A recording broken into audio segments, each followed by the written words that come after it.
ഉയിർപ്പ് 4-ാം വെള്ളി. വിശുദ്ധ മത്തായി എഴുതിയ സുവിശേഷം 6-ാം അധ്യായം 35 മുതലുള്ള വാക്യങ്ങൾ.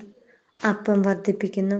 ഗ്രാമങ്ങളിലേക്കും പട്ടണങ്ങളിലേക്കും പഠിപ്പിക്കുവാനായി യേശു അപ്പസ്തോലന്മാരെ അയക്കുന്നു. അവർ തിരികെ വന്ന് തങ്ങൾ ചെയ്തതും പഠിപ്പിച്ചതും യേശുവിനെ അറിയിക്കുന്നു. ഭക്ഷണം കഴിക്കാൻ പോലും സമയം കിട്ടാത്തവണ്ണം വീണ്ടും വീണ്ടും ജനങ്ങൾ അവരെ തേടി വന്നുകൊണ്ടിരുന്നു. അതിനാൽ വിശ്രമിക്കുന്നതിനായി അവർ ഒരു വിജന പ്രദേശത്തേക്ക് പിൻവാങ്ങി. ആ വിജന പ്രദേശത്തും ജനങ്ങൾ അവരെ തേടി തടിച്ചുകൂടി. ഭക്ഷണം കരുതാതെ വന്നവരായിരുന്നു അവർ. അവന്റെ പ്രഭാഷണ ചാതുരിയിൽ വിശപ്പ് പോലും അവർ അറിഞ്ഞില്ല. നേരം വൈകിയതിനാൽ തിരിച്ചയക്കാതെ അവരെ 100ഉം 50ഉം വീതമുള്ള കൂട്ടങ്ങളായി ഒരു പുൽത്തകിടിയിൽ ഇരുത്താൻ യേശു ആവശ്യപ്പെട്ടു. 5000 പുരുഷന്മാരടങ്ങുന്ന ആ ജനക്കൂട്ടത്തെ, സ്ത്രീകളും കുട്ടികളും വേറെ, തൃപ്തി വരുവോളം അവൻ തീറ്റിപ്പോറ്റി. ഇത് മരുഭൂമിയിൽ ദൈവം വർഷിച്ച മന്നായെ അനുസ്മരിപ്പിക്കുന്നു. അന്ത്യത്താഴത്തിൽ അപ്പത്തെ സ്വന്തം ശരീരമാക്കി മാറ്റിയ സംഭവത്തിന്റെ നാന്ദി കൂടിയാണിത്.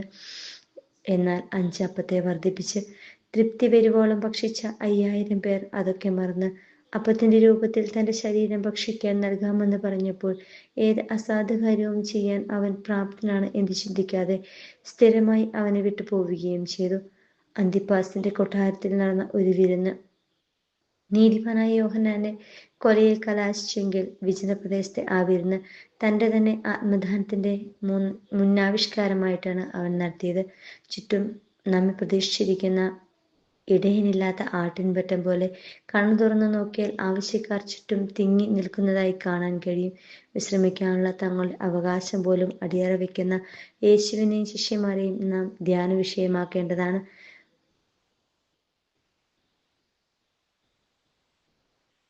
മുട്ടുപാടിലിരിക്കുന്നവരുടെ മുൻപിൽ അനുകമ്പയായി മാറുകയായിരുന്നു അവർ.